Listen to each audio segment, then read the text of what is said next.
Hi! Friday morning lunch பாக்ஸ்க்கு தான் prepare பண்ணிட்டுருக்கேன். எல்லாருக்குமே பிரியாணி பிடிக்கும். ஆனா, என் பசங்களுக்கு பிரியாணி அந்த அளவுக்கு இன்ட்ரெஸ்ட் கிடையாது.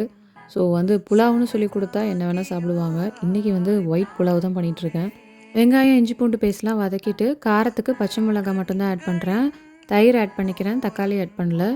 வெஜிடபிள்க்கு இந்த ஃப்ரோசன் வெஜ்ஜீஸ் ஆட் பண்றேன். சனா ஃப்ரோசன் வெஜ்ஜீஸ்ல எனக்கு புடிச்ச மாதிரி இருக்கும். கேரட், பீன்ஸ், பட்டாணி, காலிஃப்ளவர் போட்டிருக்கோம். ரொம்ப நல்லாயிருக்கும். பிரேக்ஃபாஸ்ட்டுக்கு சத்து மாவு கஞ்சி ப்ளஸ் புரோட்டீன் பவுடர் தண்ணியில மிக்ஸ் பண்ணி கொதிக்க வைக்க போறேன். ஊற வச்ச ஜீரக சம்பா ரைஸ் ஆட் பண்றேன். 1 கப் ரைஸ்க்கு 1 1/2 கப் வாட்டர். அதில பாதிக்கு மேல தேங்காய் பால் ஆட் பண்ணிக்கிறேன். ஃபைனலா கீ, லெமன் ஆட் பண்ணிட்டு ஒரு 15 to 20 மினிட்ஸ் தம் வச்சு எடுத்துட்டா ரைஸ் ரெடி ஆயிடும். கஞ்சி நல்லா கொதிச்சதும் பால் ஆட் பண்ணிட்டு கொஞ்சமா சால்ட்டு, கோகோனட் சுகர் சேர்த்துக்கிறேன். இந்த புரோட்டீன் பவுடர் ரெசிபி ஆல்ரெடி நான் ஷார்ட்ஸில் போட்டிருக்கேன். அதோட லிங்க் கமெண்ட்ஸில் கொடுக்குறேன். வேணா செக் பண்ணி பாருங்கள்.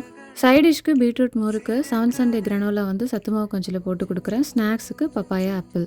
பாய்.